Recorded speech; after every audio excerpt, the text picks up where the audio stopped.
The text came Thursday evening while I was reviewing Q1 earnings reports in my home office. 3 years of building in silence, and my sister Rachel still thought I worked retail at the mall. I wasn't hiding. I was watching. Rachel had always been the golden child. Stanford MBA. Engagement to Marcus Chin, whose family ran a prestigious investment banking firm in Manhattan. Our parents had spent my entire childhood holding her up as the standard I'd never reach. "Why can't you be more like Rachel?" became the soundtrack of my life. When I was 16, I told our parents I wanted to start an online business selling vintage clothing. Dad laughed so hard he choked on his coffee. "Sweetie, leave the business ideas to Rachel. You're more of a helper. Maybe you could work in her company someday." Rachel smirked. "I mean, retail is perfect for you, Em. Low pressure. No real responsibility." I stopped sharing my ideas after that. At 18, I got a part-time job at a boutique in the mall. What my family didn't know was that I was studying every aspect of the operation. Inventory management, customer psychology, pricing strategies, supplier relationships. The owner, Margaret, was 67 and treated me like the daughter she never had. "You have an eye for this," Margaret told me after 6 months. "You see patterns I miss." I spent my evenings taking online courses in business analytics, digital marketing, and supply chain management.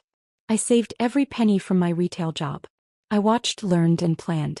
Meanwhile, Rachel sailed through her MBA program. Every family dinner became a celebration of her achievements. Internship at Goldman Sachs. Job offers from 3 top firms. Promotion to associate director at 26. "Your sister is going places," Dad would say, looking at me with barely concealed disappointment. "Maybe she can help you get a better position at a corporate store or something." I smiled politely. Maybe. What they didn't see was the spreadsheet on my laptop. The business plan I'd refined 47 times. The supplier relationships I'd been building through Margaret's connections. The gap in the market I'd identified. Sustainable vintage fashion for Gen Z consumers who wanted unique pieces with verified authenticity. When I was 23, Margaret got sick. Stage 4 pancreatic cancer. She called me to her hospital bed and handed me a folder. "I'm leaving you the boutique," she said. "Not because I pity you. Because you're the only person who understands what I built here. What it could become. Margaret, I can't. You can. And you will." Her grip on my hand was surprisingly strong. "But Emily, promise me something. Don't let anyone make you small. I watched your family at that Christmas party. They don't see you. Build something so big they can't look away." She died 2 weeks later. Left me the boutique, her supplier contacts, and $47,000 in savings with one instruction: make it matter. I took a week to grieve. Then I got to work. I kept the physical boutique running. My family still thought that's all I did. But I'd also launched an e-commerce platform, Authentic Vintage. Every piece verified, authenticated, and accompanied by its history. I hired 3 college students to help curate pieces. I developed an authentication process that became industry-leading. The first year we did $340,000 in revenue. I lived in my studio apartment, ate ramen, and reinvested everything. My family never asked about my life. At Christmas that year, Rachel announced her promotion. I brought a bottle of wine and listened to everyone celebrate her brilliance. "Still at the boutique?" Dad asked during dessert, the way someone might ask about a terminal illness. "Yes," I said simply.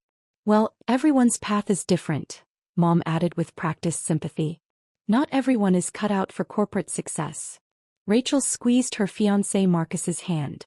"At least Emily has job security. Retail always needs workers." I smiled. That's true. By year 2, Authentic Vintage was doing $4.2 million in revenue. I'd hired a full team: authentication experts, photographers, customer service specialists, a head of logistics. We'd expanded into vintage luxury goods, handbags, jewelry, watches. Every piece verified by industry experts. I moved into a better apartment but kept it modest. Drove the same 10-year-old Honda. Wore clothes from our own inventory. The only indulgence was my home office. 3 monitors, ergonomic everything, and the best tech money could buy. My parents thought I'd finally upgraded from a studio. They'd never actually visited, so they didn't know the second bedroom was now my war room. Floor-to-ceiling whiteboards tracking expansion plans, supplier relationships, and market analysis. Year 3 changed everything. A fashion blogger with 2.3 million followers bought a 1960s Chanel bag from us. She posted a video about our authentication process, our sustainability mission, and the story behind each piece. We went viral. Revenue hit $28 million that year. We expanded internationally. I brought on a CFO, a chief technology officer, and a head of growth. We raised $15 million in series of funding at a $180 million valuation. I maintained majority ownership, 73% of voting shares. Forbes reached out for their 30 under 30 list. I declined. Too visible. TechCrunch wanted to profile the mysterious founder of Authentic Vintage. I said no through my PR team. The Wall Street Journal had been persistent for 8 months. They wanted to do a feature on young entrepreneurs revolutionizing sustainable commerce. My PR director Sarah kept pushing me. Emily, this is the Wall Street Journal. This is legacy coverage. This puts you on the map with institutional investors, potential acquisition partners, and my family reads the Wall Street Journal, I said quietly. Sarah paused. Is that a problem? I thought about Margaret's words. Don't let anyone make you small. Schedule it, I told her. But I want publication control on timing. The interview happened in February. The journalist Patricia Morrison spent 3 days with me. Toured our authentication facility. Interviewed my team. Reviewed our financials. Why the secrecy? She asked during our final session. Most founders your age are building personal brands alongside their companies. Because I wanted to build something real before anyone told me I couldn't, I said. And because the people who should have believed in me didn't. I needed to prove it to myself first. Patricia's eyes softened. And now they can read about it in the Wall Street Journal. We scheduled publication for April 9th, Easter Sunday. Rachel's text arrived April 6th, 3 days before publication. Skip Easter. My fiancé's family are investment bankers. Your retail job would embarrass us. I stared at the message for a long time. Thought about all the dinners I'd sat through while they celebrated Rachel's achievements. All the comments about finding my path and doing my best. I could have told her then. Could have sent her the link to our Series A announcement. Could have mentioned the quarterly revenue that exceeded her annual salary by a factor of 40. Instead I typed, understood. Rachel responded immediately, thanks for understanding, Em. You know how important this is for my career. Marcus's parents are very connected.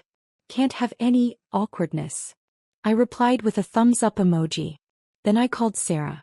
Move the Wall Street Journal publication to Easter Sunday. Morning edition. Front page of the business section if they'll do it. They've already agreed to front page, Sarah said. Are you sure about the timing? Absolutely certain. The article was titled, The 28-Year-Old Who Built a $240 Million E-Commerce Empire. How Emily Morrison Revolutionized Vintage Commerce While Everyone Thought She Worked Retail. Patricia had done her homework. The piece detailed everything. Margaret's mentorship, the bootstrapped beginning, the authentication innovation, the viral growth, the funding rounds, and the current valuation of $240 million. She'd interviewed our investors, our employees, and several industry experts who called Authentic Vintage the most important authentication platform in sustainable luxury commerce. There was a photo of me in our authentication facility, surrounded by vintage Hermes bags and Rolex watches, looking every inch the CEO I'd become. The article went live at 6 a.m. Easter Sunday. By 6:47 a.m., my phone started exploding. The first call was from my college roommate, Emily. The Wall Street Journal. Are you kidding me right now? Then my former professor. I just read the Wall Street Journal. I always knew you had something special. Then texts from business contacts, investors I'd met at conferences, former employees from the boutique. My PR director. Emily, we're trending on Twitter. Bloomberg wants an interview. CNBC is asking for a segment on Monday. I silenced my phone and made coffee. Imagine my family sitting down to Easter brunch at Rachel's future in-laws' estate in Connecticut. Imagine someone pulling out their phone to check the news. The first message from my family came at 9:23 a.m. Rachel, call me right now. Then Mom, Emily, we need to talk. There's an article. Then Dad, is this some kind of joke? I didn't respond to any of them. Instead, I drove to Margaret's grave. Brought fresh flowers. Peonies her favorite. Sat on the bench nearby and read the article out loud to her. You told me to make it matter, I said to the headstone. I think we did it, Margaret. I really think we did. My phone buzzed continuously. I turned it off. By noon, my personal assistant texted my backup phone. Your family is calling the office. Your mom found the main line. She's called 14 times. Don't answer, I replied. At 2 p.m. I turned my phone back on. 47 missed calls. 63 text messages. Rachel's messages escalated from demanding to desperate. 9:23, call me right now. 9:45, Marcus's parents saw the article. 10:12, everyone is asking why I said my sister works retail. 10:47, his mother just asked why we uninvited you. 11:23, Emily, this is destroying my Easter. 12:15, Marcus's dad wants to talk to you about investment opportunities. 1:34, please call me back. His family thinks I'm a liar. Mom's messages followed a similar trajectory. 9:31, Emily, what is this article? Did you lie to them? 10:02, people are calling us asking about your company. 10:45, your father is very upset. How could you keep this from us? 11:30, Rachel's fiancé's family saw the article. They're asking why we didn't mention your success. 12:50, this is very embarrassing for us, Emily. We look like we don't know our own daughter. Dad's messages were shorter but more frequent. 9:38, is this real? 9:52, why didn't you tell us? 10:15, I need the name of your CF. 10:48, we should talk about investment opportunities for the family. 11:40, Emily, answer your phone. 1:15, this is unacceptable. We're your family. I made myself lunch. Responded to work emails. Scheduled meetings for the week. At 3 p.m., I finally replied to the family group chat with a single message. I'll be available to talk Tuesday after 2 p.m. Enjoy your Easter. Rachel called immediately. I let it ring. She texted, you can't do this to me. I replied, you uninvited me, remember? Your retail job would embarrass us. I'm just respecting your wishes. That was before I knew. Before you knew what? That I was worth talking to? That I was successful enough to acknowledge? You made it very clear what you thought of me. My phone rang again. Wait, then Mom, then Dad, then Marcus, Rachel's fiancé who I'd met exactly twice. I turned the phone off and spent the rest of Easter Sunday reading the responses to the Wall Street Journal article. The business community was buzzing. 3 acquisition inquiries came through my business email. 2 major investors requested meetings. CNBC confirmed their Monday morning segment. Tuesday at 2 p.m. I sat in my office and called my parents on video chat. They appeared on screen sitting on their couch, Dad in his reading glasses, Mom with her hair perfectly styled despite the obvious stress on her face. Emily, Mom started, her voice tight. We've been trying to reach you for 3 days. I said I'd be available Tuesday after 2. It's 2:01. Dad leaned forward. Young lady, you owe us an explanation. How could you keep something this significant from your family? I let the silence stretch. Took a sip of my coffee. Dad, when I was 16 I told you I wanted to start an online business. You laughed. Said business was for Rachel, not me. Said maybe I could work in her company someday as a helper. That was years ago. When I was 18 I got excited about the boutique job. You asked Mom if I needed help finding something with a future. At every family dinner for 10 years, you've asked Rachel about her career and asked me if I was still at that little shop. Mom's face flushed. We were concerned for your stability. You were embarrassed. There's a difference. I pulled out my tablet. Let me show you something. I shared my screen. Pulled up a document. A timeline of every family gathering for the past 5 years. Christmas 2020. Rachel announced her promotion. Gifts received. Mont Blanc pen from Dad, $500 gift card from Mom, family toast in her honor. I brought wine. You asked if I needed money for rent. Thanksgiving 2021. Rachel shared her engagement news. Celebration lasted 45 minutes. You asked me 3 questions total. Still at the boutique, was I dating anyone, did I need help with my taxes? Easter 2022. Rachel discussed wedding venues. When I tried to share that the boutique had a good quarter, Dad changed the subject to ask Rachel's opinion on wine investments. Christmas 2023. Rachel's bachelorette party planning. I mentioned I'd moved to a bigger apartment. Mom asked if I'd gotten a roommate to afford it. I looked directly at the camera. I stopped trying to share my life with you because you made it very clear you weren't interested. You didn't want to hear about Emily the boutique worker. You wanted to celebrate Rachel the success story. That's not fair, Mom whispered. Isn't it? Rachel texted me Thursday. Said I couldn't come to Easter because my retail job would embarrass her in front of Marcus's investment banker family. You were there when she sent it, weren't you, Mom? Because she told me, Mom agrees it's better if you skip it. Mom looked away. Dad's jaw tightened. I built a $240 million company while you talked about Rachel's achievements. I employed 127 people. I revolutionized authentication in vintage luxury commerce. I made Forbes radar 3 times and declined because I wasn't ready. And you never asked. Not once. Not in 5 years of building did you ever ask what I was actually doing with my life. You should have told us, Dad said, but his voice lacked conviction. Why? So you could tell me I was doing it wrong? So you could suggest Rachel help me do it properly? So you could take credit for supporting me when you did the opposite. I pulled up another document. Here's every instance in the past 5 years where I tried to share something about my business and you dismissed it, changed the subject, or redirected praise to Rachel. 47 separate occasions. The silence was deafening. I don't understand, Mom finally said. If you were so successful, why live so modestly? Why not tell us? Because Margaret taught me something important before she died. She told me to build something so big you couldn't look away. But also, I was testing you. Wanted to see if you'd ever value me for who I was, not what I achieved. If you'd ever ask about my life when there wasn't a Wall Street Journal article forcing you to care. Dad cleared his throat. Emily, that's not fair. We're your parents. We love you. Do you? Or do you love the idea of me now that I'm successful enough to acknowledge? Now that my company's valuation is bigger than Rachel's entire career earnings? Now that Marcus's parents asked why you uninvited me?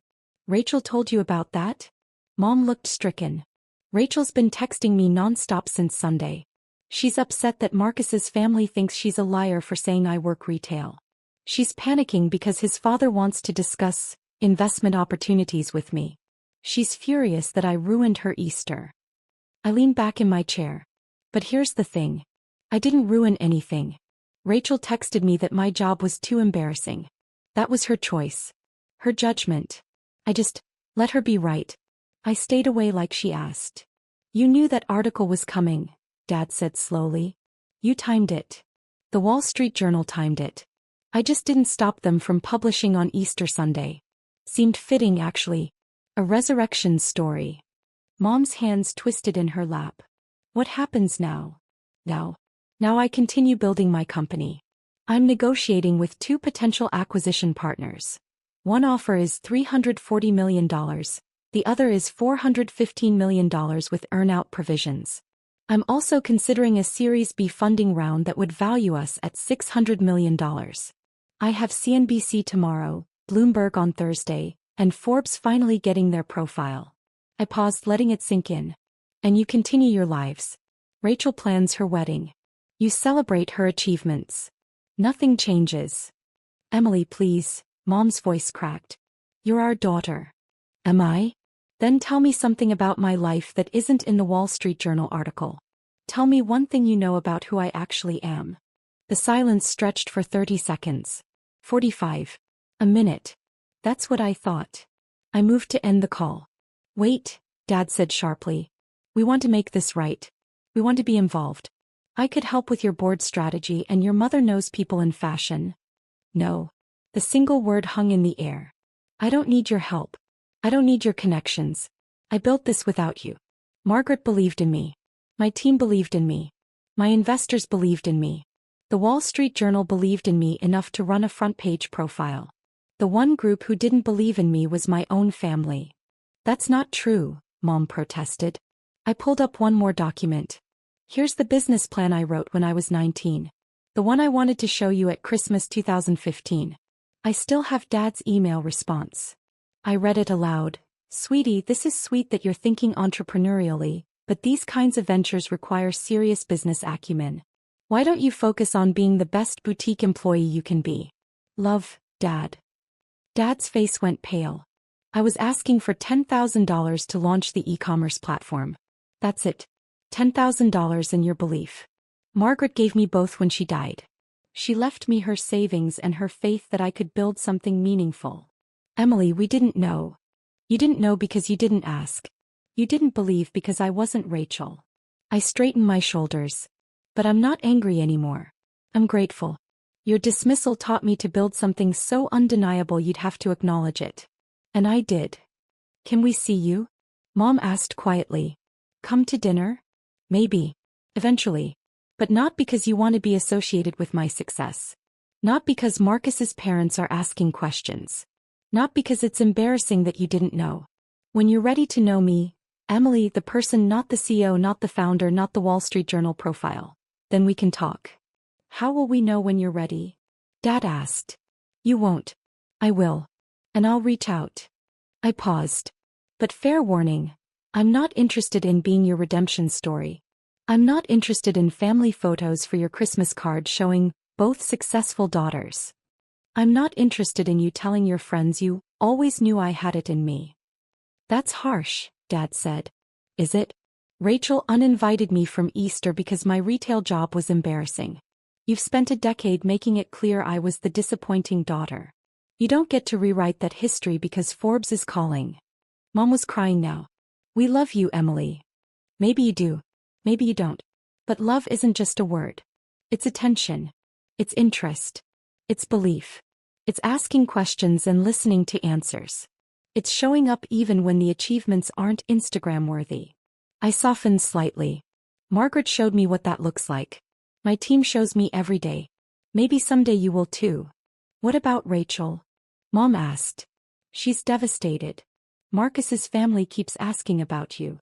Rachel made her choices. She can live with them. I checked my watch. I have a call with Bloomberg in 10 minutes. I need to go. Emily, please. I'll call you when I'm ready. That's all I can offer right now. I ended the call before they could respond. My phone buzzed immediately. Wait. I answered. What? Emily, you can't do this to me. Her voice was high and tight. Marcus's mother has been asking nonstop about you. She wants to introduce you to their investment partners. His father is furious that I told them you work retail. They think I'm either a liar or completely out of touch with my own family. You told them I work retail because you believed I work retail. Because you never asked what I actually do. You never told me. Rachel, when was the last time you asked me a question about my life that wasn't condescending? When was the last time you had a conversation with me where you weren't explaining how the world works or comparing my life unfavorably to yours? Silence. That's what I thought. Kept my voice even. You texted me that my job would embarrass you. Those were your words. Your judgment.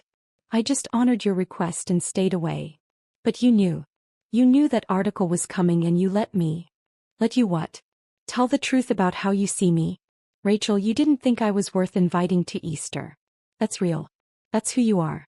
The Wall Street Journal article didn't change that. It just made it inconvenient. This is ruining my engagement, she said, and there was real panic in her voice now. No. Your choices are ruining your engagement. You uninvited your sister because you were embarrassed by who you thought she was. Marcus's family is realizing that says more about you than it does about me. So you're just going to let my relationship fall apart? I'm not doing anything to your relationship. But Rachel, think about it. If Marcus's family respects me more because I'm successful and respects you less because you dismissed me, what does that tell you about their values? About his values? She was quiet for a long moment. I don't know what to do. That's not my problem to solve.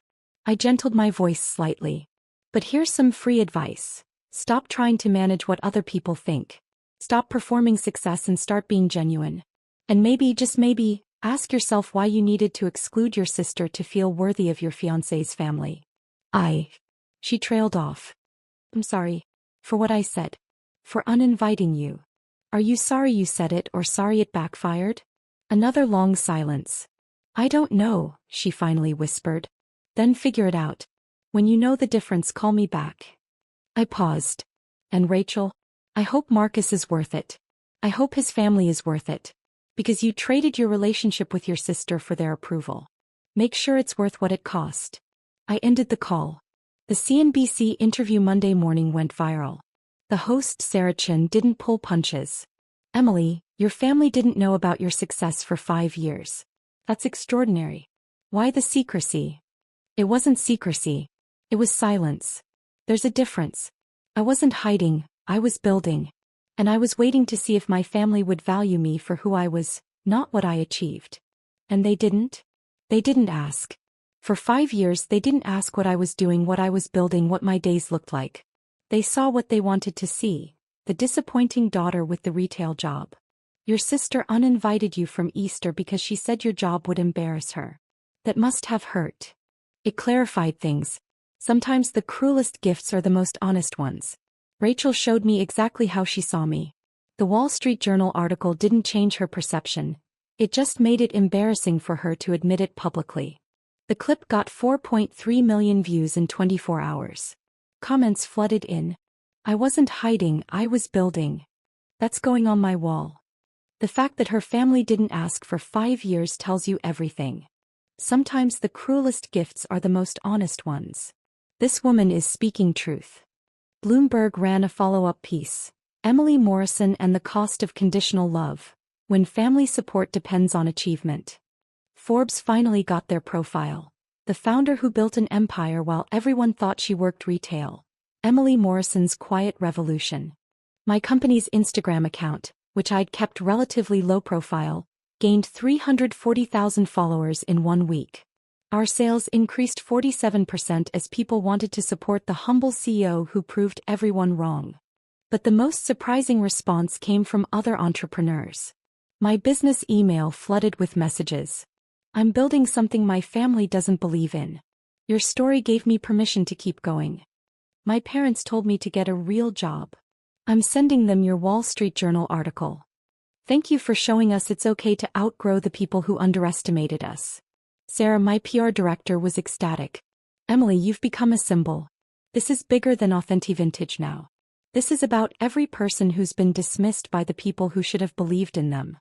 I just told the truth, I said. Sometimes that's revolutionary. 3 weeks after Easter, I visited Margaret's grave again. You should see it, Margaret. Everything you said would happen. The company's thriving. We're negotiating the Series B at a $680 million valuation. I'm building the Authentication Academy you and I dreamed about, training the next generation of experts. I arranged the fresh peonies. My family keeps calling. Mom wants to start over. Dad wants to be involved. Rachel sent me a long email apologizing and asking if we can rebuild our relationship. The wind rustled through the trees. I don't know if I'm ready yet. Part of me wants to let them in. Part of me remembers every dismissive comment, every comparison to Rachel, every time they made me feel small. I sat on the bench. What would you do? I could almost hear her voice. What do you want to do?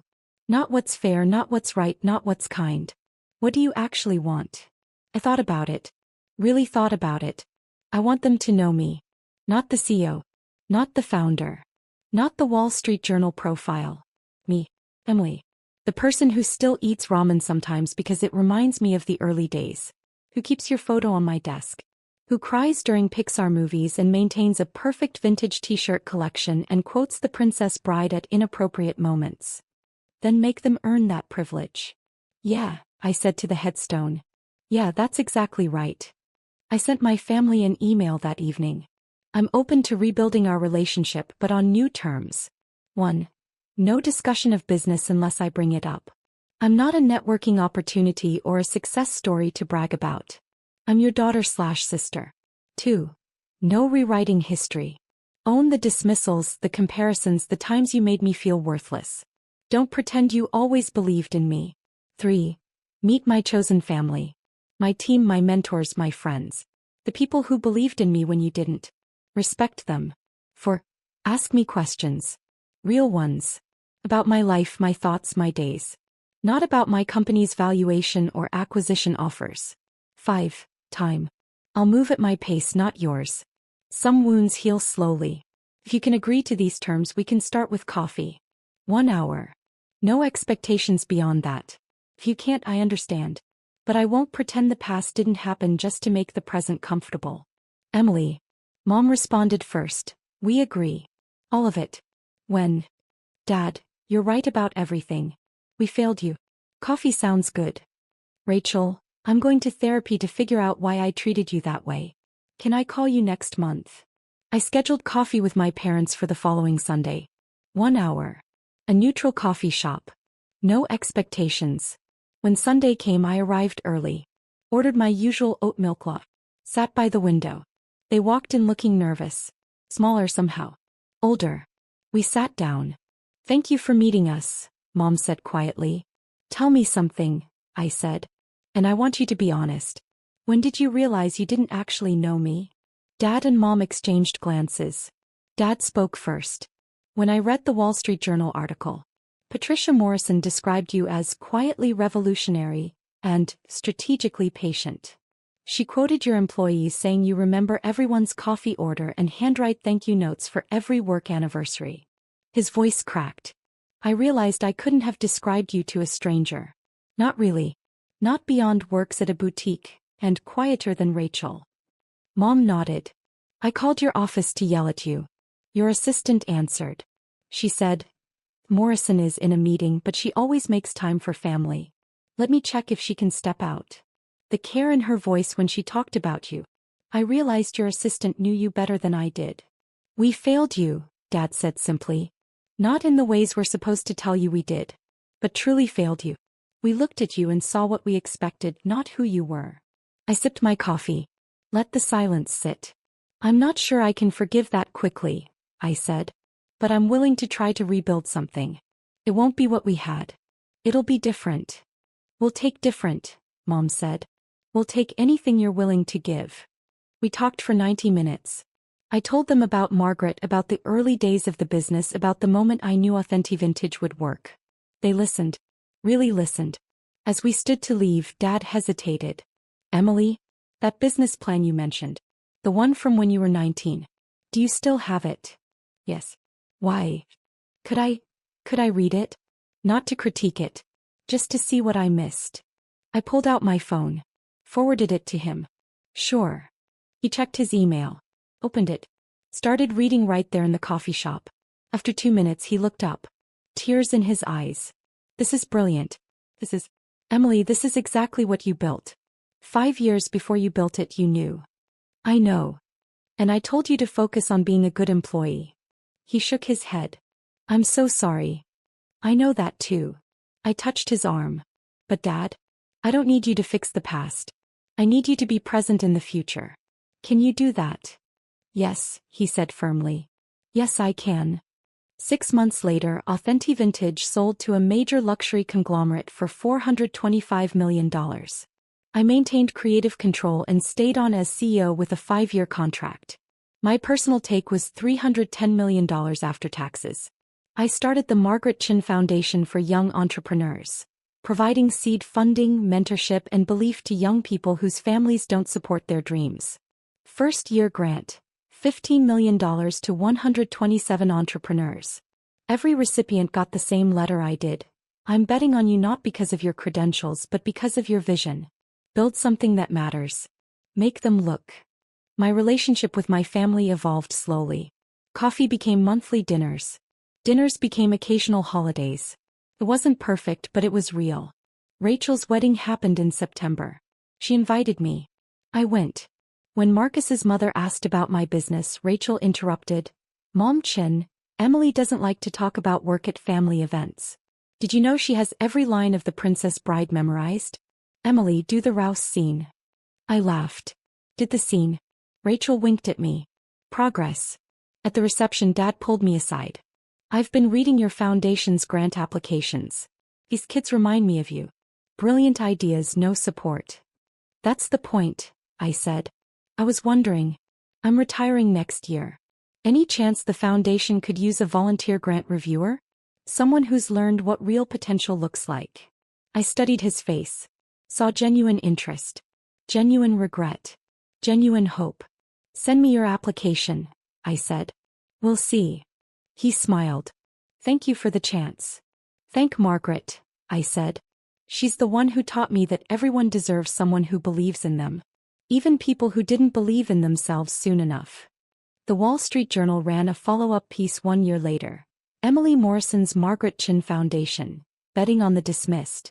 The final paragraph read, when asked what she wants her legacy to be, Morrison doesn't hesitate. I want every person who's been told they're not enough to know that the people who dismiss you are just admitting they can't see clearly. Build anyway. Succeed anyway. And when you do, remember who believed in you when believing cost something.